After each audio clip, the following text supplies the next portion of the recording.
This is where they are building the largest nuclear fusion reactor in the world. Right now, I am inside the assembly hall of the International Thermonuclear Experimental Reactor in the south of France. And just behind me back there is where scientists and engineers are working to replicate what happens inside the sun. Now, this is so much more than just another energy project. It's a $22 billion science experiment between a whole host of nations all coming together to try and change how we generate power on this planet. ITER's mission to create a new carbon-free energy source couldn't be more urgent. Global energy use is projected to nearly double by 2050, and we've got to drastically cut our use of fossil fuels. Some scientists hope that controlled nuclear fusion could be the holy grail of energy, but there's a catch. As it stands right now, no reactor has ever been able to produce more energy through nuclear fusion than it takes in. ITER's aiming to be the first, and if it's a success, it could quite literally change the world.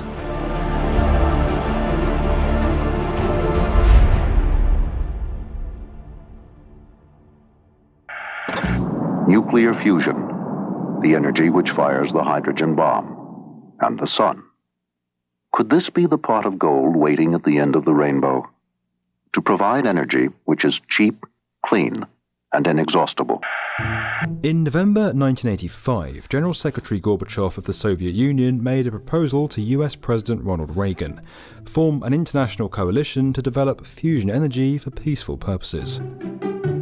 A year later, the EU, Japan, Soviet Union and US all agreed to design a nuclear fusion facility called ITER. Today, that effort's grown to include thousands of engineers and scientists across 35 member nations. Scientists plan to use this 23,000-ton reactor to, basically in layman's terms, create a tiny star here on Earth that's then used to power the world. Now, if that sounds like a really big deal to you, it's because it is. The nuclear reactors you're probably familiar with use a process called fission, where atoms are split apart and energy is released in the form of heat and radiation. That's the same process that powers those terrible atomic bombs and the nuclear power plants we have today. It's driven by elements like uranium and plutonium, which can be hard to get hold of and end up as dangerous nuclear waste. Nuclear fusion, however, is the process by which atoms are fused together using elements that are abundant on Earth, like the hydrogen isotopes you can extract from water. Heat generated from nuclear fusion reactors can be used to produce steam that can power turbines and generators to create electricity. Once you can do that, you kind of have an unlimited supply of carbon-free energy that isn't dictated by whether it's sunny or windy. The problem is, achieving efficient, scalable nuclear fusion here on Earth is still really hard to do. You need a machine that can withstand temperatures 10 times hotter than the core of the Sun and twice the force required to launch a space shuttle. That's all to say this thing has to be really, really durable, and that's where the insane levels of concrete and engineering that you see going on here all come into play. Here's how it'll work. Hydrogen atoms are injected into this vacuum vessel, then a giant superconducting magnet around the machine is turned on, and the voltage strips the electrons from their atoms, forming something called plasma. It's a state of matter that's sort of like gas. Hopefully you're still with us.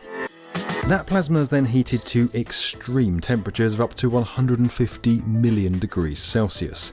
The atoms then fuse together and release a huge burst of thermal energy in the process. That nuclear reaction produces 4 times as much energy as nuclear fission, and 4 million times the amount of energy you can get from burning the same amount of coal, oil or gas.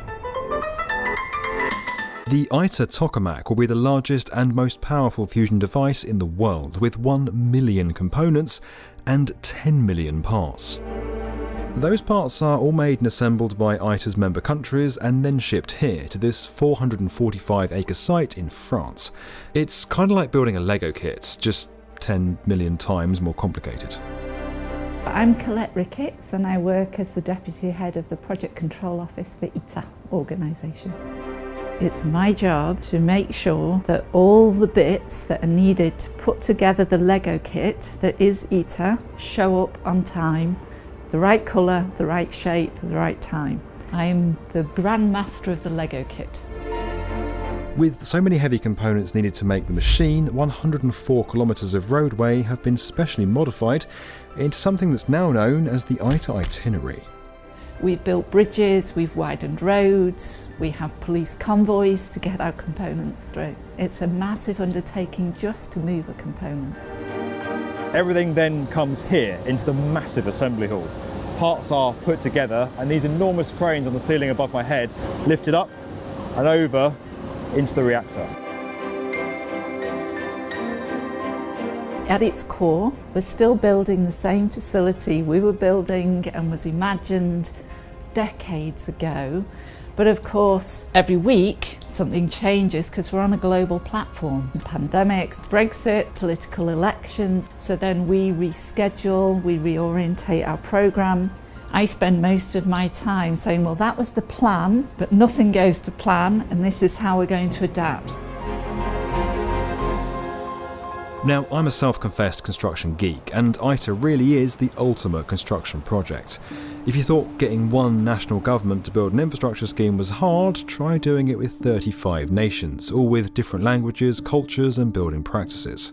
It's a pretty nuclear level of project collaboration, and tools from Think Projects are helping to make it all happen. So it's the coming together of these nations who recognise that there's a problem with the environmental conditions, recognise the potential of fusion to solve the baseload energy problem, and are now working together in the most amazing collaborative way. I think there's something like 45 native languages at the ITER head office. It's an amazing thing. Behind all the concrete, magnets and metal, there's a lot of different people building, shipping and assembling millions of specialised parts.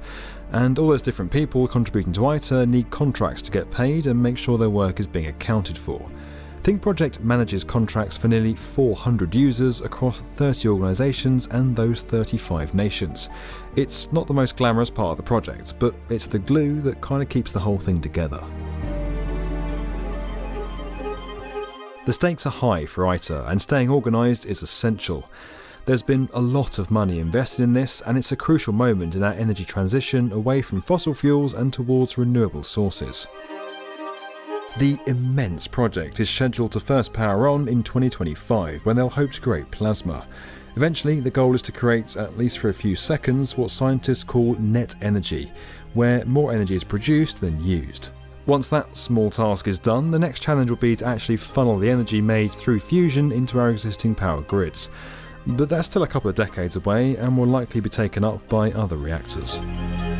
ITER isn't the only group trying to harness the power of nuclear fusion. A growing number of coalitions and private companies are racing to figure out how to make fusion power commercially viable and competitive with the price of fossil fuels. The new US infrastructure bill has a number of provisions for nuclear energy research and production. Once someone cracks the code, commercially scalable carbon-free energy production would dramatically reduce the world's dependence on fossil fuels. But it'll take time, and lowering the costs of renewable energy might help us get there first. The possibility of a future that is good for our children and our children's children with a good standard of living demands fusion. There's no other solution. Standing here at the very centre of this reactor that could quite literally change the world is a really powerful reminder of just how impactful the construction industry can be. You know, none of this would be possible without the sector that so many of you work to create every day.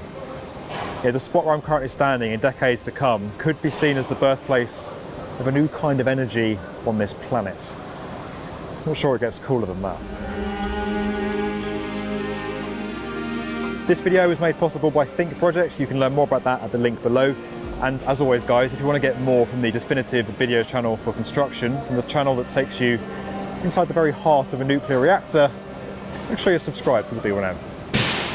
Ooh.